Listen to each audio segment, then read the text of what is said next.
तो लोकसभा चुनाव के दौरान एम फैक्टर का जोर बहुत रहा है। लगातार मैं राष्ट्र की आवाज के जरिए एम फैक्टर का जिक्र करता रहा हूं। मसलन मुसलमान, मंगलसूत्र, मटन, मछली से लेकर मुजरा तक का मुद्दा इस चुनाव में हावी रहा। और अब नतीजे आने के बाद एम फैक्टर का जोर बहुत हावी है। वह एम फैक्टर आखिर क्या है, राष्ट्र की आवाज के जरिए आपको समझाना, बताना, दिखाना चाहता हूं। नमो एन फैक्टर का भी बहुत ज्यादा असर हो रहा है। एम फैक्टर के बाद एन फैक्टर का भी बहुत ज्यादा असर हो रहा है। एन से नमो यानी नरेंद्र मोदी, एन से नीतीश कुमार, एन से नायडू और एनडीए यानी नमो यानी नरेंद्र मोदी के चेहरे को आगे रखकर इस चुनाव मैदान में उतरे एनडीए को सरकार बनाने का जनादेश एक बार फिर से मिला है। हालांकि भारतीय जनता पार्टी लगातार तीसरी बार बहुमत के साथ मोदी सरकार बनाने का मौका चूकती नजर नहीं आई। अब एक बार फिर से एक एन यानी नेहरू की बराबरी कर ली है। लगातार तीसरी बार सरकार बनाने के लिए प्रधानमंत्री नरेंद्र मोदी 2 एन नीतीश कुमार और चंद्रबाबू नायडू की पार्टियों के रुख पर निर्भर है।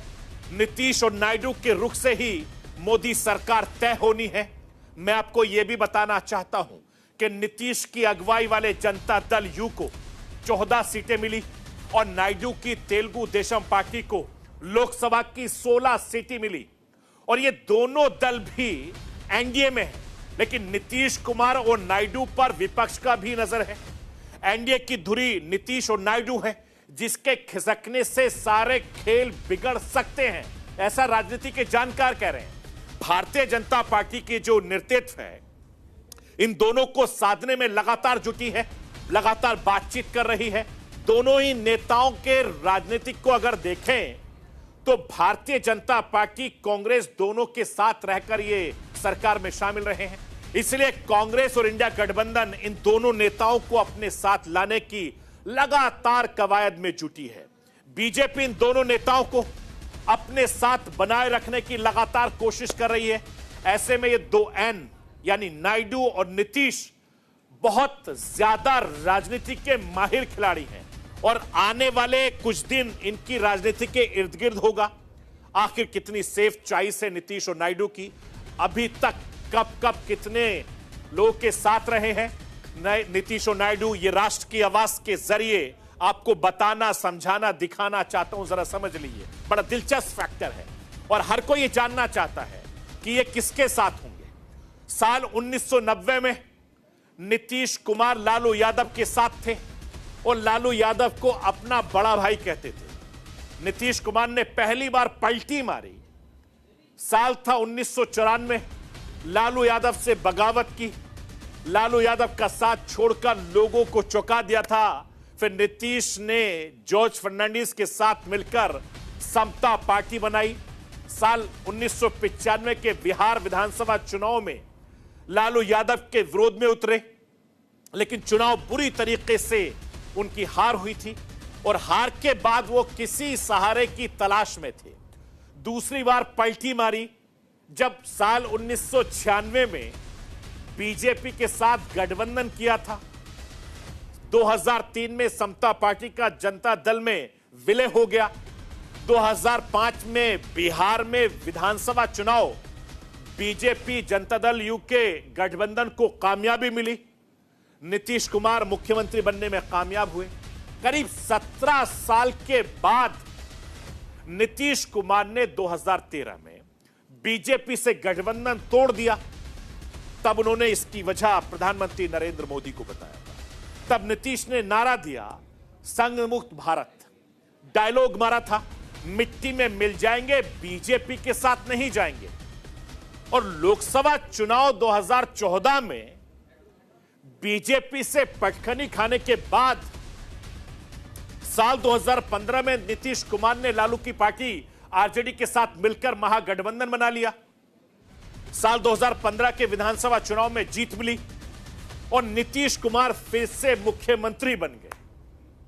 2017 एक बार फिर से नीतीश कुमार ने पलटी मारी और इस बार गठबंधन से अलग होकर एनडीए में शामिल हो गए। फिर बीजेपी के साथ मिलकर बिहार के मुख्यमंत्री बने। 2020 के चुनाव में भारतीय जनता पार्टी के साथ मिलकर फिर से सरकार बनाई और नीतीश ही मुख्यमंत्री बने रहे। साल 2022 में नीतीश कुमार ने 5वीं बार पलटी मारी और आरजेडी के साथ मिलकर महागठबंधन बनाया। फिर 8वीं बार खुद बिहार के मुख्यमंत्री बन गए और एक बार फिर से डायलॉग मार दिया, मर जाना कबूल है, बीजेपी के साथ जाना कबूल नहीं है। और ये कई बार उन्होंने दोहराया है। और 2024 के लोकसभा चुनाव से पहले नीतीश कुमार ने 6ठी बार पलटी मार ली और बीजेपी के साथ मिलकर सरकार बना लिया। 2024 का चुनाव नीतीश कुमार ने एनडीए के साथ मिलकर लड़ा, फिर डायलॉग दिया, अब हम इधर उधर नहीं जाने वाले हैं। यह नीतीश कुमार है जिसके ऊपर बहुत कुछ अभी भी निर्भर करता है। मैं आपको यह बताना चाहता हूं कि अब लोकसभा चुनाव के नतीजे आने के बाद सत्ता पक्ष विपक्ष की नजरें बिहार पर है, बिहार के मुख्यमंत्री नीतीश कुमार पर है। ऐसे में नीतीश कुमार की भूमिका काफी ज्यादा अहम हो गई है। एनडीए के साथ रहते हैं तो बीजेपी के लिए सियासी मुफीद होंगे, अगर पलटी मारते हैं तो फिर इंडिया गठबंधन के लिए संजीवनी का काम करेंगे। अब बात नायडू साहब की भी कर लेते हैं, चंद्रबाबू नायडू। 2024 के लोकसभा चुनाव आंध्र प्रदेश के विधानसभा चुनाव से ठीक पहले चंद्रबाबू नायडू का जेल जाना सियासी मुफीद साबित हुआ। चुनाव से ठीक पहले नायडू ने बीजेपी के साथ गठबंधन किया। लोकसभा चुनाव विधानसभा चुनाव दोनों का फायदा हुआ। चंद्रबाबू नायडू लोकसभा चुनाव में किंग मेकर बनकर उभरे हैं, जिनके दम पर बीजेपी केंद्र में सरकार बना सकती। नायडू अगर एनडीए में अलग होते हैं तो फिर बीजेपी के लिए मुश्किल हो जाएगी। ऐसे में देखना दिलचस्प है कि ये दोनों एन नीतीश कुमार और नायडू सियासत में क्या गुल खिलाते हैं। नायडू साल 1998 में बीजेपी के साथ हाथ मिलाकर एनडीए का हिस्सा बने थे, जिसके बाद से वो 2018 तक दोस्ती कायम रही। आंध्र प्रदेश के विशेष राज्य का दर्जा देने की मांग कर बीजेपी से गठजोड़ तोड़ लिया और विपक्षी खेमे का हिस्सा बने रहे।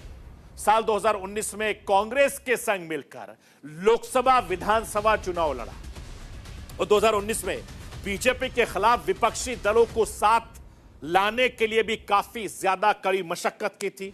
साल 2019 में चंद्रबाबू नायडू चुनाव नहीं जीत सके, टीडीपी को सिर्फ 3 सीटें हासिल हुई और साल 2024 के चुनाव से ठीक पहले बीजेपी से हाथ मिलाया